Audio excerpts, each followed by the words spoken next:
Zirkle. I'm the Vice President for Religious Liberty with Liberty and Health Alliance, and it's a real pleasure to be here today talking at the Present Truth Outdoor Camp 2021 in Africa. We're coming from California today. I'm here with Margaret Song. Dr. Song is a physician who has experience treating COVID cases, and we're going to talk today a little bit about the health aspects of what's going on with COVID. But before we do that, I'd like to start with a word of prayer. Dear Lord, I would just ask that you would be with us now. Lord, help us to say the things that people need to hear, the things that you would have us to say. Help us to speak truth. We pray all this in Jesus' name. Amen. So, Dr. Song, it's great to have you here today. And I'd like to know if you could just tell us a little bit about what kind of practice you do and how you treat COVID patients. Thank you, Jonathan. I practice internal medicine, and I see a wide variety of different kinds of chronic and acute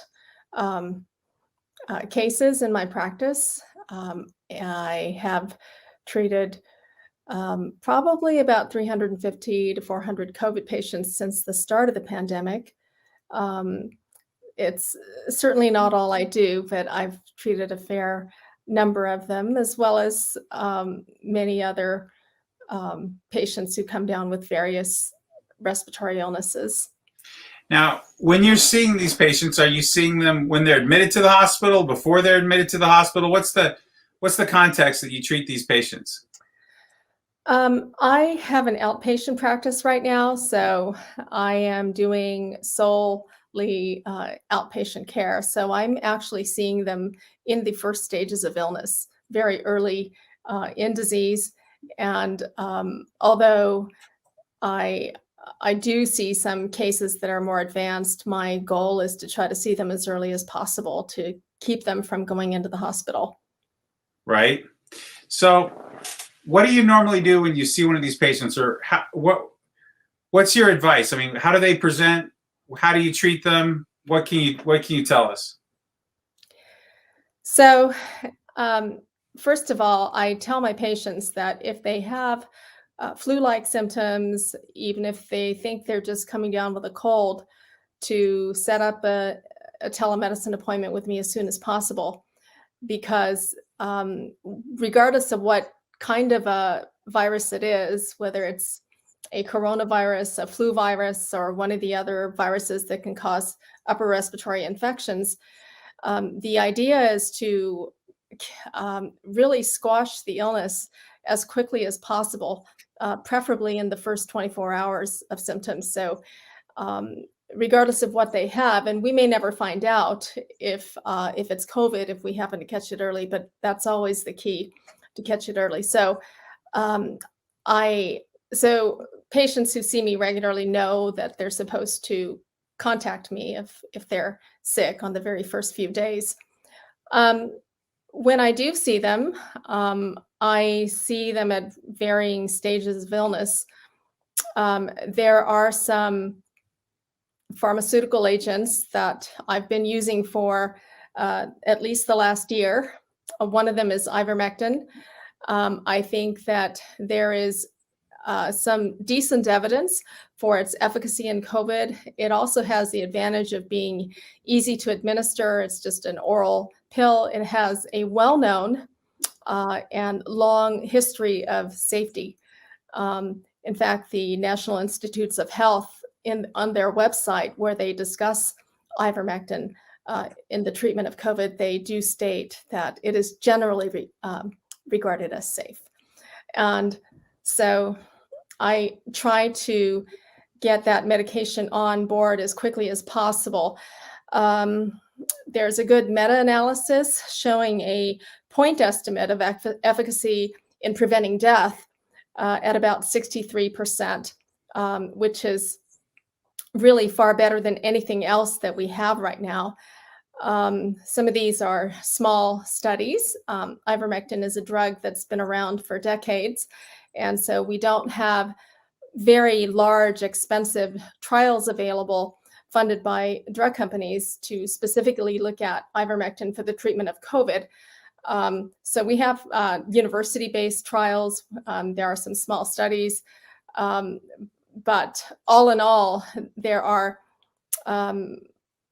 several dozen studies looking at ivermectin, and one meta-analysis that I looked at has a point estimate of about 63% reduction in death, which is very good.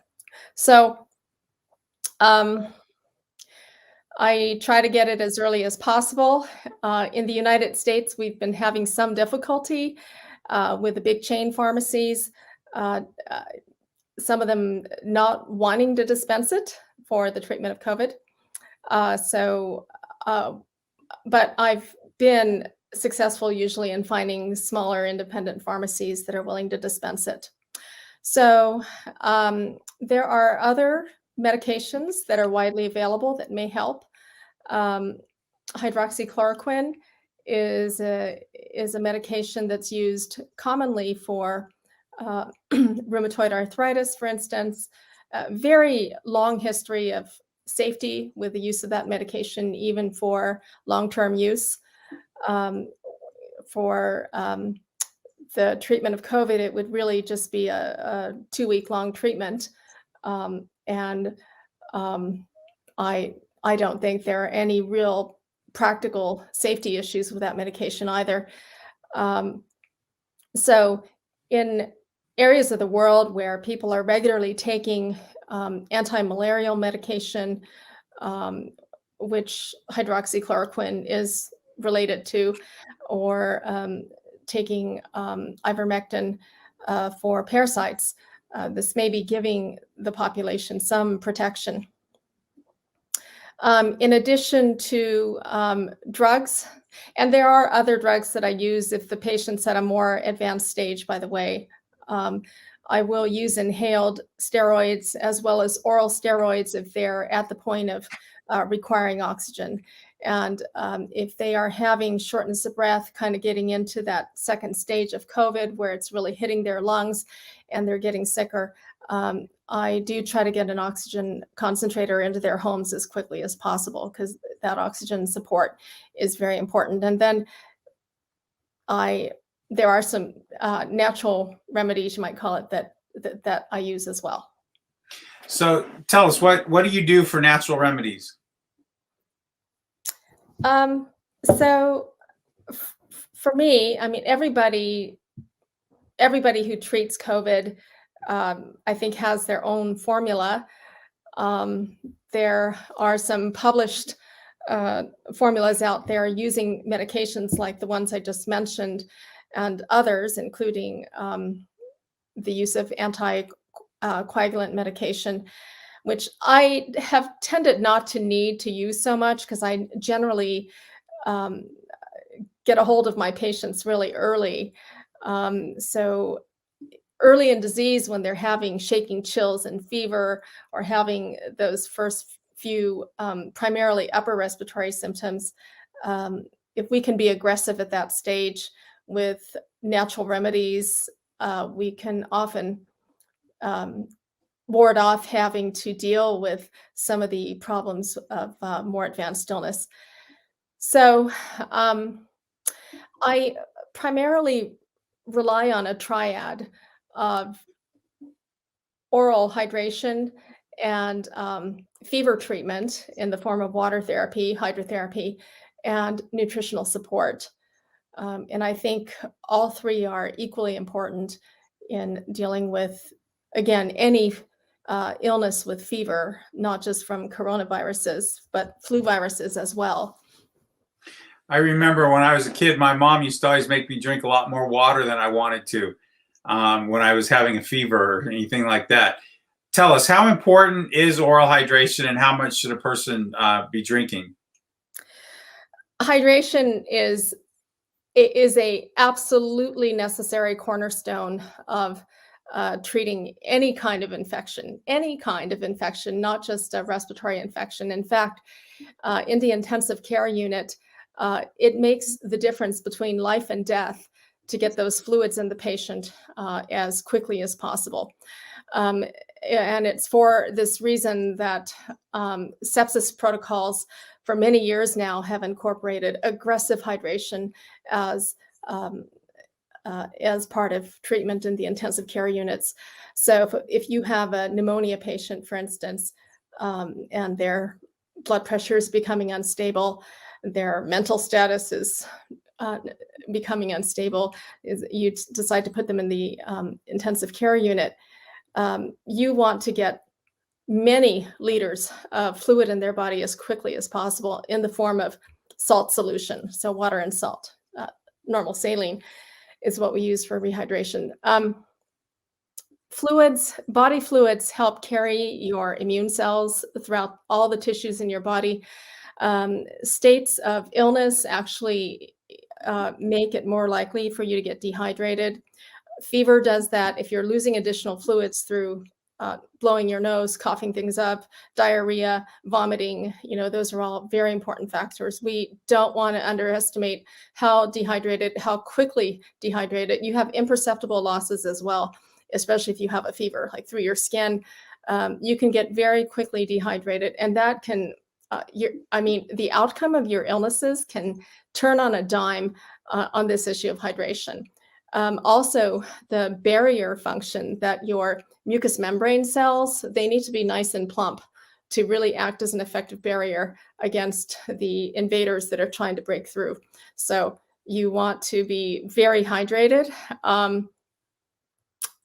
So if you're not sick and you're not sweating, you're living a sedentary life, you should be drinking 6 to 8 glasses of water a day. If you are sick, and especially if you have a fever, you should be drinking a minimum of 1 gallon of water a day, or 4 liters plus a day. And actually more than that if you're having a fever. If you've taken a fever bath, which I will describe in a little bit, you will sweat more during the treatment. You actually can lose a couple of quarts of water. You need to actually make up that water as well. And I will also say that water by itself is not enough. So for adequate rehydration, you need some salt. So there's several ways you can do this. Some people think this is gross, but you can add salt to your water. You can add, I don't have an exact formula. I've told people to add 1/4 teaspoon of salt to 16 ounces of water, because you can't really taste it. I can't really taste it at that level. It may not be enough, maybe a 1/2 teaspoon, and you don't have to do that with every glass of water that you drink, but a couple times a day, some salt should be added. But a really more palatable way to do this is to make a salty broth. I often put garlic and onions. I don't even chop them, really just cut the onion in half, because I'm not going to be eating the onion. It's just for the broth, in a saucepan with some water, maybe 3 cups of water for 1 onion and several cloves of crushed garlic, and add a teaspoon of salt to that, and just simmer for half an hour or less, and drink a cup of that several times a day. And that'll give you some salt in addition to the tons of water you're drinking. Because if you drink water only and you're not really eating other food with salt, your sodium level can go down, and also your kidneys won't, your body will get rid of the excess water that you're drinking. So just for your body to hang on to the water that you're taking in, you want some salt. So yeah, hydration is extremely important. I have had patients who weren't responding to anything we were doing. They weren't responding to the hydrotherapy, kept spiking fevers up to 103, 102. Of course, they were remote. I wasn't there to personally supervise how they were doing the hydro, but the family were calling in and reporting they're just not responding. And they went to the ER and got nothing but just a bag of normal saline, and it was a turning point for them. So yeah, hydration is extremely important. So you need to drink even if you're not thirsty, huh? Thirst is not a reliable indicator, right? By the time you actually get thirsty, you're already dehydrated. So you want to prevent dehydration, you've got to stay on top on top of the thirst. So don't wait till you feel thirsty. Stay on top of the water. I have found very often that um, very sick people, they have no appetite and they also don't want to drink water. And they're too tired and weak to go get themselves anything. So they'd rather just curl up in bed and do nothing and just, you know, shiver or whatever they're doing. And of course, it's easier to take a Tylenol or Advil, and I'll talk about that in a second. But um, without somebody next to them coaching them to drink water, a lot of times it's very difficult for sick people to really conceive of how much water they really need to be drinking. I mean, unless you're somebody who already knows this, and so you've got that pitcher of water right next to you, and you're going to be drinking, even if I don't feel like drinking water, I'm going to drink water anyway. And you got to be aggressive with yourself or aggressive with your loved one that is sick in terms of staying on top of the water. You also talked about hydrotherapy. What do you mean by that in this situation? Okay, so treatments, external treatments applied to the skin to raise the body temperature have been used for a very long time. I in more recent history, in Seventh-day Adventist sanitariums, for instance, they've been used 100 years ago, even more recently in some of our smaller sanitariums around the world. They still use them. I myself was treated for pneumonia once upon a time, decades ago, when I was living at Wildwood, and we didn't use any antibiotics. We did horrible hydrotherapy. I thought it was horrible at the time, but I was thankful for it because I got well. Um, and I know that there was some success during the Spanish flu with using various hydrotherapy techniques to successfully treat pneumonia. So the idea behind doing what we call hydrotherapy is to apply external heat to help the body in its efforts to mount a fever. So what do we usually do here in the United States when we have a fever, we feel a headache coming on, we have body aches or sore throat, some of those really early indicators your body's telling you that, hey, we've got an invader and we're trying to rouse up the troops. We're trying to get this cascade of immune reactions going. And we don't like how we feel when our immune systems are telling us that. So we reach for the most quick, get rid of this bad feeling thing we could reach for, which is grab a bottle of Advil or grab a bottle of Tylenol and take some of that. And we feel maybe 60, 70% better after we take it.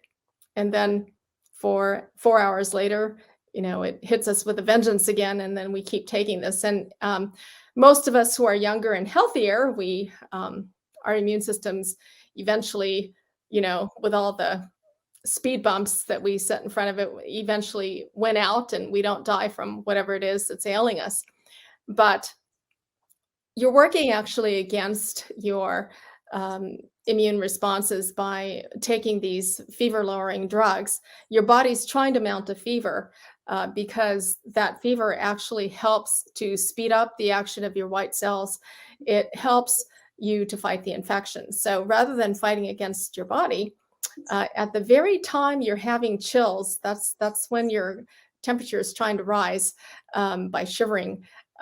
That's the best time to stick yourself in a hot tub. It's the best time to do the hydrotherapy, and then let your body sweat out the fever on its own.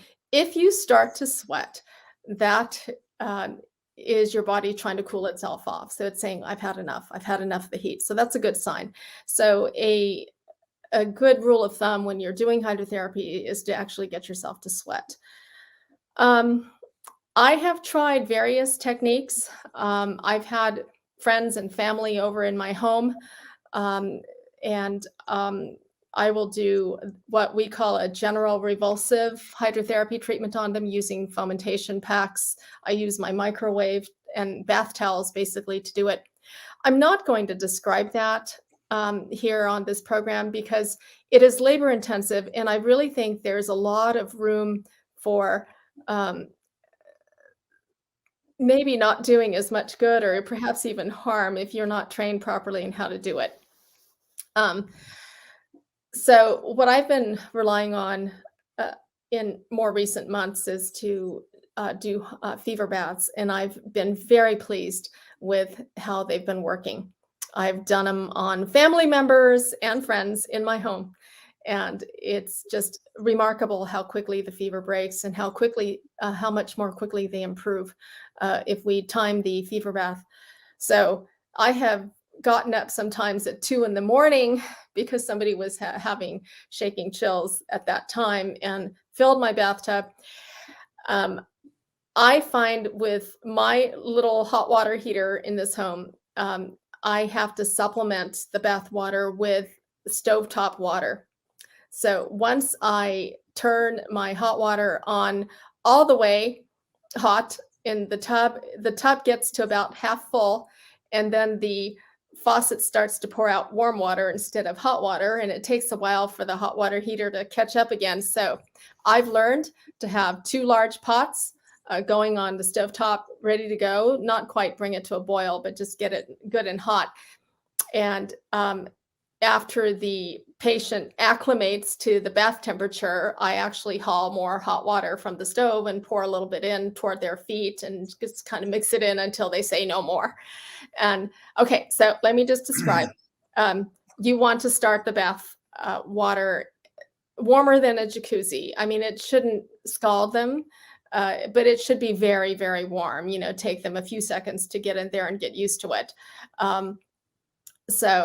And then, of course, after 5-10 minutes, they've kind of acclimated to it. Of course, the bath water starts to cool off a little too, and that's when you want to start adding more hot water.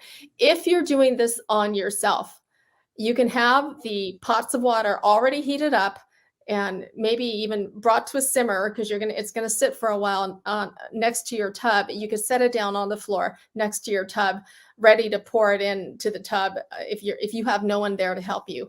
It's best to do this with assistance, especially if you're feeling weak, because there is a danger of, you know, passing out if you don't do it right. So doing it right is important, meaning keep the head cool. So I have a basin of ice. I often used a bag of store-bought ice, crushed ice. If you have a refrigerator that puts out crushed ice or ice cubes, fine, use it. So lots of ice in a basin and fill it with water as well. And I have 2 hand towel size towels in there. I don't use little washcloths. I just feel like they don't retain the cold long enough. So I wring out 1 cold cloth and I drape it over the patient's head and forehead. And I have a second cloth that I drape in front of the patient's neck and part of his chest. And I've done this treatment on male family members, you know, just have them stripped down to their underwear. You know, it's pretty easy to do. Just keep the head cool. You're going to be busy between hauling water from your stove to the tub and keeping the head cool and keeping the cold cloths changed. It's kind of busy, but you know, it's going to last for half an hour or so. So once they start to sweat, it's an excellent sign because their body's already starting to, so they're 103 temperature, 102 temperature. It's already lowering once they start to sweat. And they might start to complain at this point. Can I get out of here? Oh, how much longer? And I just tell them 10 more minutes, 5 more minutes, whatever. It's best to get them to sweat for about 15 to 20 minutes. And then this is very, very important. What I'm about to say right now is very important. Do not stand up right away. Don't have them stand up right away. Again, young people can do fine with it. An older person may pass out. So their blood vessels are dilated. You want to get those capillaries to constrict before they try to step out of that tub. So I start draining the hot water and got cold water running in through the shower head, as cold as possible. And take the shower head, starting with their head, their upper body, just start dousing with cold water. If they actually started to sweat, the cold water will feel good. And it'll constrict their capillaries and will make it safe for them to stand up. So I actually take about 3 or 4 whole minutes to douse them with cold at the end. And as the bath water is draining, down below their legs, get their legs, get each limb, have the, do their back. If you're doing it on yourself, you might want to just start with and you don't want to stand up right away. You could drain the hot water, have the cold water running in through the lower faucet, and just start with your feet. Just start with your feet and legs, getting all the cold water there. Then, turn the shower water so it's coming out of the top, and then when you feel like you can get up, just grab it, or you could just stand up. And also the ice water at the end, sometimes I throw it on the patient at the end. Just throw it on their back or throw it on their chest, whatever. And they're usually fine standing up at that point. They've been doused with the cold pretty well. They feel tingly and kind of numb, and this is all wonderful. Skin's nice and red, and have them dry off completely. Ladies, blow dry your hair. You don't want to go to bed with wet hair and get chilled and make yourself worse.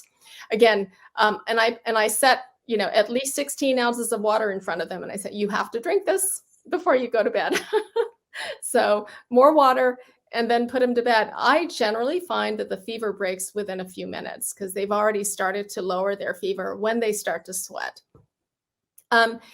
If you're not that sick, let's say you're coming down with a flu or a cold, and you have a low-grade temp of 99, maybe 100, and your energy is not that zapped. You're just getting a little chilled. This is a perfect time to give yourself a hot and cold shower. And that requires no hauling of hot water from the stove. You can just, all you need is a shower and yourself. And so this is the most common type of hydrotherapy that I tell my patients how to do.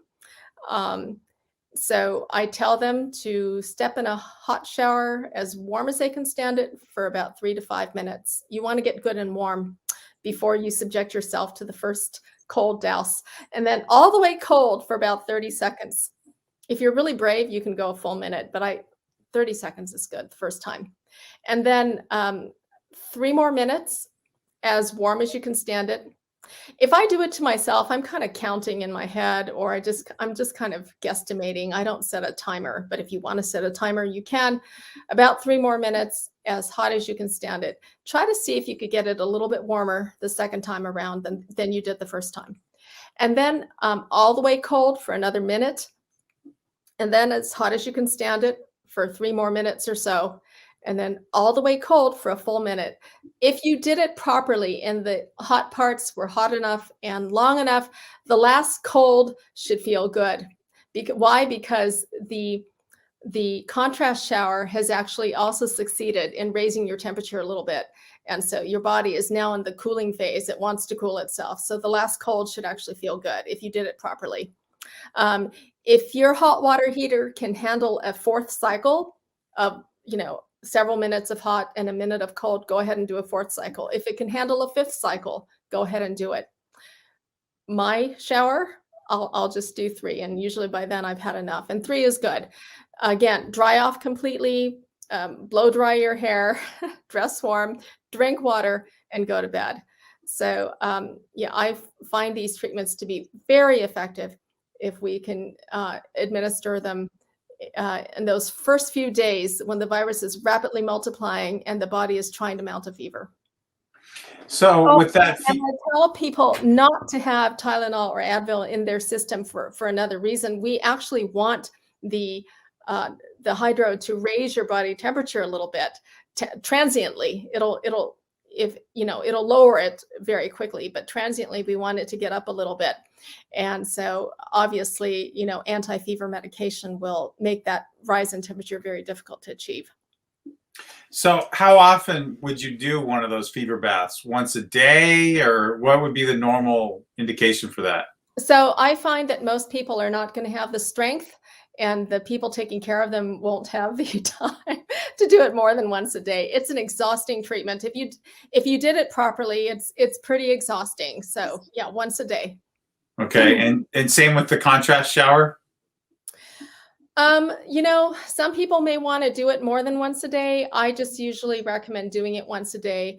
If done properly, these are exhausting treatments, and you really want to rest for at least several hours after you do them. So you want to hopefully sleep for hours, but even if you don't sleep, you want to rest.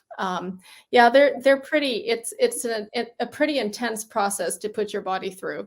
So once a day should be fine, especially for the fever bath. Contrast shower, if you want to do it twice a day, that's okay. Sure. What other kind of treatments do you do? Is there other things that we should be looking at? So I want to talk about the importance of nutrition. Um, it's something that I think that we as Seventh-day Adventists have a tremendous God-given advantage. I don't know if I want to call it an advantage because we're supposed to be sharing this with the world. But we really have so much light, and just, we stand on higher ground when it comes to uh, even infectious disease because of the dietary counsel that we've been given. Um, Boy, when I was uh, working at an Adventist lifestyle center about 30 years ago. I can't believe it's 30 years ago. I'm I'm that ancient. Um, I used to think that, oh, this stuff is great for dealing with the major killers in the United States, heart attack and preventing high blood pressure or helping high blood pressure, treating diabetes, with diet. This is great. Um, I didn't understand how important infectious diseases would become to the world. There was no way I could have foreseen that. And I also didn't understand, probably, at least not to the extent that I see now, what an important role nutrition plays in helping your immune system. So I I really want to talk for a minute about the importance of antioxidants. So um, uh, molecules which neutralize oxygen free radicals, reactive oxygen species, which are products of metabolism, just to keep you alive. Just, the food you eat, the oxygen you breathe in, your cells, in order to produce energy just to stay alive, are creating these waste products, these reactive oxygen species. And they can do damage, and your body neutralizes them with donated electrons from food. And these antioxidants, you need to be taking high quantities of these in your food, especially as you get older.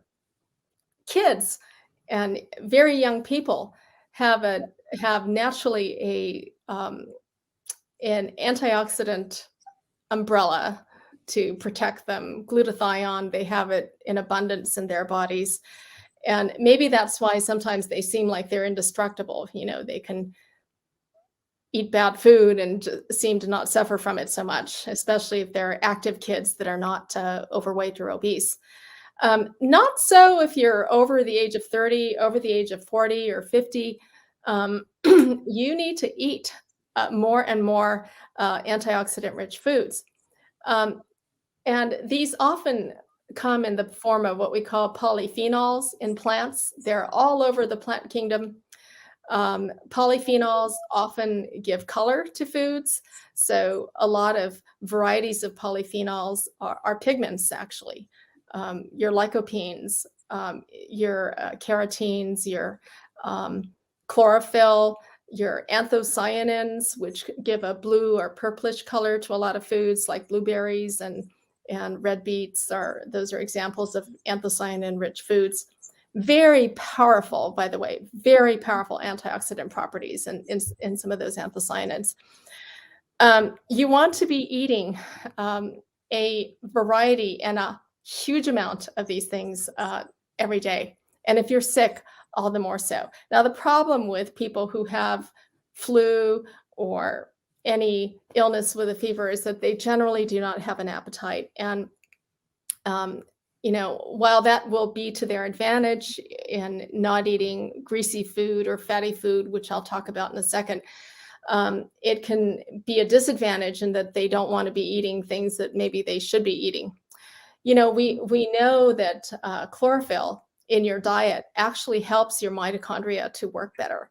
The mitochondria are the energy forming organelles in your cells. Um, there are studies showing that the main molecule that gets oxidized, ubiquinol to ubiquinone, actually you get more of the unoxidized species. Chlorophyll in your diet actually helps to do this, especially in the presence of sunlight. So if you eat your greens and then go out for a walk, that's a great combination. So I found that a great nutritional support thing to do for my patients is, thankfully, I have a juicer. It is to juice juiced greens. I will take a whole bundle of, so that maybe 12, 13, 14 leaves of dark green kale, like dinosaur kale. I'll take a whole bundle of dandelion greens and a whole bundle of Italian parsley. I'm just telling you my little green juice recipe, and several apples. And I often add a lemon with a rind and some cucumber. And I'll juice that. What I just described to you will make at least 2 quarts of juice. And I have people just drink that down throughout the day. I mean, just if they could even get 3 or 4 glasses down, they're doing really, really good. You're getting lots of nutritional support. Other than that, I've juiced citrus. I have just, anything raw that you can get into the diet with it that has these colors, your purples, your greens. Of course, garlic is naturally high in a disease-fighting allicin. Onions with quercetin, very rich source of quercetin. I generally don't use the onions raw. I will make a broth with it and have them drink the broth. I mentioned that earlier. But I love to do the green juice. I also will juice lemon and grapefruit. Citrus is very high in antioxidants, and I'll blend that with a couple cloves of garlic and have them drink that as well. You want to be careful with raw garlic. It can be a potent emetic, get people to vomit by drinking blended raw garlic. So I don't add more than 1 or 2 cloves to the citrus mixture. But if you don't have a juicer, if you just even have a blender, there are some greens that blend very well. They're not really coarse.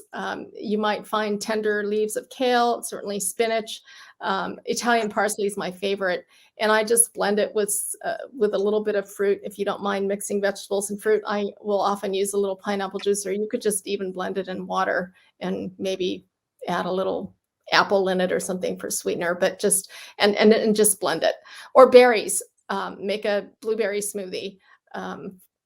So I think that getting some of these antioxidants in your diet is important. I would completely avoid what I would call empty calories. These are calories that deliver no not only no fiber, but they do not deliver any antioxidants with them. So if they're contributing to what's going to be your tail end of metabolism, reactive oxygen species at the other end, because you're eating calories, say you ate a donut, you're getting fat, you're getting white flour, and you're getting sugar and more fat. It's been deep fat fried in. And so you're getting calories from carbohydrate and fat from the donut, and you're getting really 0 antioxidants with it because you're eating purified fat, purified it's not purified starch, but the wheat flour minus the germ and minus the bran, you're basically just getting calories without any redeeming qualities at all from the food. So again, your body will create energy from these empty calories and you're not eating enough antioxidants to take care of what you're going to produce. So um, I was just looking at a study published in the Journal of Nutrition, May 21, 2019. It was a monkey study in macaques. They fed these monkeys. They had two groups of monkeys, and they fed them equal calories and equal distribution of your macronutrients. Both monkeys had an equal distribution of fat, carbohydrate, and protein, an equal number of calories. You would think that they would do equally well, right? In terms of insulin resistance, in terms of inflammation. Wrong. They fed one group of monkeys a Western diet. And this was where much of their calories were derived from animal fat, animal saturated fat. It's not just saturated fat in animals that are inflammatory, by the way. There are unsaturated fats like arachidonic acid that you'll get from eating animals that it causes actually pathways in your body that will promote blood clots. But anyway, it's another topic. So the Western diet monkeys were getting a diet high in animal saturated fat and high in processed foods and low in fiber. And then they had another group fed a Mediterranean diet where most of their calories were derived from plants. Most of the fats, equal in fats to the other group, but their fats were derived from plant sources, and it was high in fiber. And they found that the monkeys that were on this Western diet, they produced more reactive oxygen species, and therefore there was more inflammation in the body. They had higher insulin resistance. What they found was their mitochondria, the energy forming organelles inside the cells, were working harder. They had a higher workload. They were just working their little tails off.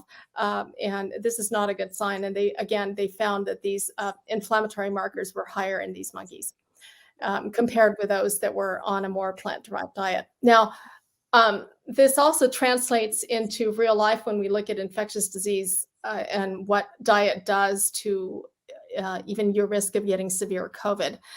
So there was a study published this year in May of this year in British Medical Journal Nutrition.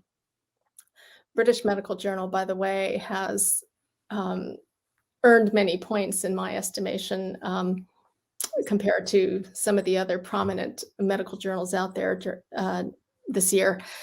BMJ Nutrition, May 2021, they published the results of a multi-center study in 6 different countries, the UK, the US, Germany, Italy, and France, I believe. I said 6 countries. Anyway, they were 4 European countries and UK and US. And these were healthcare workers. They were frontline workers taking care of COVID patients in the hospitals. They're primarily doctors and nurses in the study. And they looked at almost 3,000 people. And they got their dietary questionnaires at the beginning of the study, followed them out for a period of months. And what they found is that people on a self-described plant-based diet had a 73% lower risk of getting moderate or severe COVID compared with people who ate both meat and plants. What was really interesting from this study is that people who were on kind of this low carb, high protein diet type thing, they had the highest risk of all. As a group, they had about 4 times higher risk of getting moderate or severe COVID compared with the plant-based eaters. So yeah, we have some real life evidence that your diet definitely will impact your risk of getting severe COVID. And that's not to say that vegetarians or vegans will not get severe COVID. but we really need to pay attention to just getting rid of any empty calories in our diets, particularly if we're sick. I tell my patients, do not drink any dairy, do not eat any added sugar, don't eat anything made with white flour, white rice, don't eat any meat when you're sick, don't eat anything fried. You just don't need those added oils in your diet. And to eat as much as they can of fresh, preferably raw food. Eat colors if you can juice them or make a smoothie out of it. It might be easier to take in because, again, a lot of people who are sick just don't feel like eating it. It's just hard for them to eat. So a simple diet, but free from grease and free from refined processed foods is extremely important. I think that's the other kind of leg of this three-legged stool. The internal hydration, the external hydrotherapy, and the nutrition aspect of it is extremely important in recovery. If a person is sick, how important is it to try to get them to eat, or do you just let them be? Well, I certainly do not let them be when it comes to hydration for all the reasons that I stated. They've got to get some salt and they've got to drink water. I've had people complain to me that, they can't drink because they're so weak. And I've just told them, what do you mean they can't drink? Are they drooling? If your swallowing mechanism is not working, you're going to be drooling. Are they unable to swallow their saliva? Are they choking? No, they're not. Okay, then they're able to drink. You got it. Okay. I mean, let them drink through a straw if that's how they prefer. But you've got to get the liquids in them. So I would prefer that they get some, nutrition in them, particularly colors, like a blueberry smoothie or carrot juice or beet juice or green juice, or just a green smoothie, whatever equipment you have, or just eating an orange, or eating just to get some antioxidants. I would prefer that they not just do a water and salt fast. Sure. Although I have not compared, I haven't done a head-to-head study, and I don't know of any published studies out there. Sure. Well, we're coming close to the end of our time. Do you have any other advice or other areas you'd like to cover before we're done? I don't want to downplay the important role that some pharmaceutical agents can have. If you have an opportunity to get an infusion of IV monoclonal antibodies, Regeneron, and particularly if you have some risk factors like you're obese or have hypertension or diabetes, or you're somewhat older, by all means schedule yourself or go to the ER, where they can give you one of these treatments. I have found them helpful. I want to encourage people, if your oxygen saturation is getting low, below the mid 90s, it's time to get yourself on supplemental oxygen. Try to get an oxygen concentrator. You can purchase one, but you'll need a prescription for it if you try to get more than one liter per minute, which most people are going to need more than that. So you're in the U.S. anyway, you're going to need a prescription. So that can help a lot. So I already talked about the ivermectin. Some people like to use a Z-Pak antibiotic, not because it has strong antiviral properties, but because you may get secondary bacterial infections, again, especially if you're a high-risk person. The downside of traditional antibiotics is it kind of wipes out not just bad bacteria in your body, but some of the helpful bacteria in your GI tract, which actually are really important. So I don't use the Z-Pak so much for respiratory illness as maybe some other doctors might. So yeah, I don't want to downplay the importance of using some of these pharmaceutical agents when they're available to you. Even steroids if you need them, if you're kind of if you're really getting chest tightness, your oxygen levels are dropping, and you're on oxygen, you may benefit from taking some Decadron. And early treatment is key. So the sooner you can do the hydrotherapy, take the ivermectin, um, drown yourself in water. I am not a big person with supplements. I know a lot of people have people taking zinc, quercetin in a tablet form. And by all means, do it if you have it, if you have access to it. And I don't see any harm from doing it. I prefer people eat their nutrients from food. Um, Something else I was going to say, I'm drawing a blank right now, but anyway. Oh, vitamin D. So last but not least, so unless your occupation requires that you're outside and you're not totally covered up, your arms and legs are exposed to the sun, and it's a time of year when the sun is available, you're probably vitamin D deficient. And even those that are not flagged as deficient by your local laboratory may not be at optimal levels.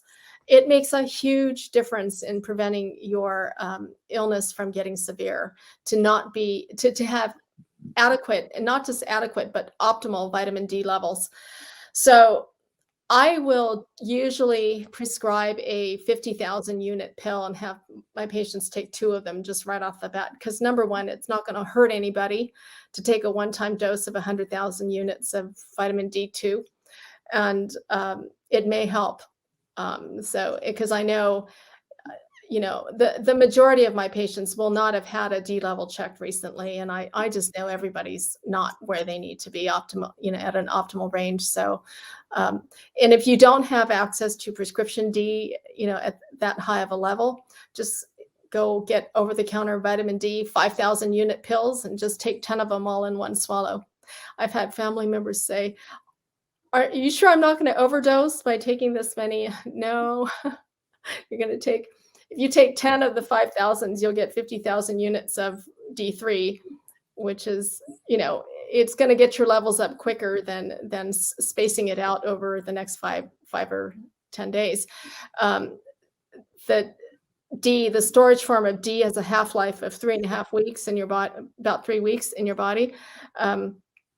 So it's stored in your fat for a long time. So, whether you take your 3 weeks dose all at once, or whether you take it spaced out over the next 3 weeks, it's probably better to take it all at once, because then you can get your levels up quicker. Sure. Well, Dr. Song, I really appreciate you taking the time to talk to us here today. And I think our time is coming to a close. Any other little advice, or shall we call this a wrap? Yeah, I think I've probably said enough this evening. Well, I appreciate your time. I would add one thing that I've learned listening to the healthcare practitioners, and the one thing that I've really learned and come to really respect are the ones that also add the trust in God. With all of this, I think it's really important for the patient to keep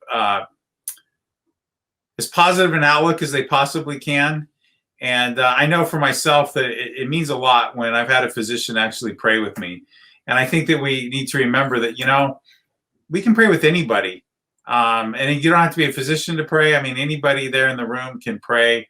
And my experience is when I've been around people is that they really appreciate that. So I think we always have to remember that it's the hand of God that heals. He's the great healer. Absolutely. Thank you. Thank you. I think this concludes our session, and we'll look forward to, we'll be having a few more sessions this week, and we'd just like to invite you to come back and listen some more. Thank you, Dr. Song. Thank you.